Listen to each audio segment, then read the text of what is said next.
BJP नेता शुभेंदु अधिकारी ने इल्जाम लगाया है कि कुछ पुलिस वाले खुलेआम तृणमूल कांग्रेस का प्रचार कर रहे हैं। इस बारे में उन्होंने इलेक्शन कमीशन से लिखित शिकायत की है। शुभेंदु अधिकारी ने 22 नवंबर को दीघा में हुए स्टेट महिला पुलिस के सम्मेलन के कुछ वीडियो क्लिप इलेक्शन कमीशन के सामने सबूत के तौर पर पेश किए हैं। बीजेपी नेता ने इल्जाम लगाया है कि यह कार्यक्रम पुलिस का आधिकारिक सम्मेलन नहीं बल्कि तृणमूल कांग्रेस का प्रचार मंच बन गया था।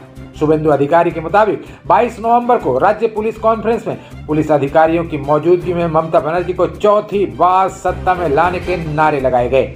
शुभेंदु अधिकारी ने चीफ इलेक्शन कमिश्नर को 2 पन्नों का लेटर और प्रोग्राम का वीडियो भेजकर पुलिस की रोल पर सवाल उठाए हैं और कार्रवाई की मांग की है।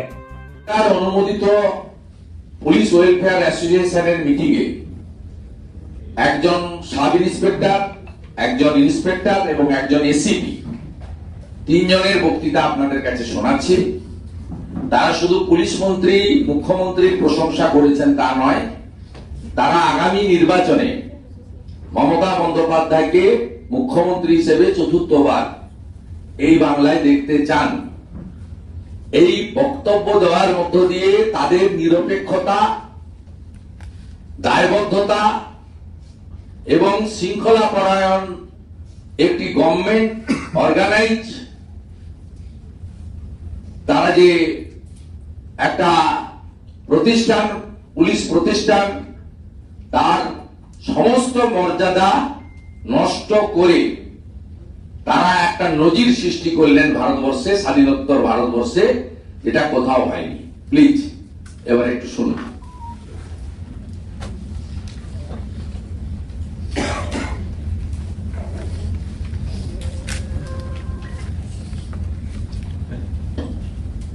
সামনে ইলেকশন আসছে, অনেকে অনেক কথা বলবে, বিয়ের নাম নিয়ে অনেক কথা চলছে। আপনারা শুনে রাখুন, আমরা পশ্চিমবঙ্গ পুলিশ 2 মাসের বাইরে পাই।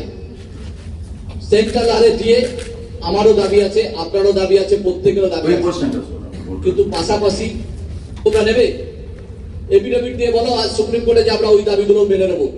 মাইনে পেলো তাদের কিছু অংশ কি একটা জায়গায় বসে আন্দোলন করছে, আসল সত্য তথ্য বলছে না। রাজ্য সরকার কি দিচ্ছে, আমরা কি পাচ্ছি, সেই অভিভাবিকা আন্ডারে ছাতার তলায় আমরা আছি। দিন এসছে, আগামী দিন আসছে, আমাদের ঋণ শোধ করার দিন। সকলে একসাথে হন, এক ছাতার তলায় থাকুন। আমাদের মুখ্যমন্ত্রী, আমাদের অভিভাবিকা, আগামী ভারতের কান্ডারি, সেই দপ্তরে কোনো অসুবিধা থাকবে বলে আমি মনে করি না।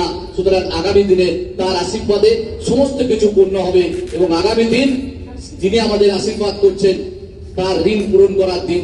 সুতরাং আপনারা তৈরি হন। আমরা দীঘায় এসেছি। জয় জগন্নাথ এবং জয় বাংলা বলে আমি আমার বক্তব্য শেষ করছি। তারা বুকে হাত দিয়ে বলুন, ভারতবর্ষে অনেক ধর্মের নামে উনি নারী, উনি পারেন, আর আমরা পারি। আমার ইচ্ছা, তার ভাবনা, বৃহত্তর পরিবারকে লড়াইয়ে এগিয়ে নিয়ে যাওয়া, এটাই হচ্ছে আমরা আগামী দিনে যিনি আমাদেরকে প্রতিনিয়ত দেখেন তাকে দেখতে পারি। সেই ভাবনা আজকের এই সম্মেলন থেকে আমরা নিয়ে যাব। 2025 সালের শেষ প্রান্তে দাঁড়িয়ে এক শ্রেণীর রাজনীতিবিদ, এক শ্রেণীর সংবাদপত্র, এক শ্রেণীর কুচক্রী যারা আমাদের রাজ্যের ভালো চায় না, তারা পুলিশকে হেয় প্রতিপন্ন করার চেষ্টা করে, তারা আপনাদের মনোবল ভেঙে দেওয়ার চেষ্টা করে যে পুলিশের কাজটা ভালো নয়, পুলিশের কাজ যেটা, পুলিশকে যে মানুষ এত শ্রদ্ধা, যে সমস্ত কুচক্রী সংবাদ ধরনের প্রচার করে তারা দুর্বল করার চেষ্টা করে। কেন আমরা দীঘাতে দ্বিতীয় রাজ্য সম্মেলনের জায়গা হিসাবে বেছে নিলাম? আপনারা যে আমরা কিছুদিনের মধ্যে আমরা ব্যবস্থা নিচ্ছি। ওয়েলফেয়ার কমিটির লোকগুলো বাদে ওয়েলফেয়ার কমিটি রাজনীতি করছে, টিএমসির হয়ে কাজ করছে, সরকারের হয়ে কাজ করছে। ভবনের স্টেট ওয়েলফেয়ার কমিটির অফিসে তালা দেবেন নেই। দীঘাতে তার বাড়ির উপর দিয়ে কাঁথি দিয়ে সে জবাবটা উত্তরটা দিয়ে গেলাম। লড়াই কিন্তু শুরু হলো।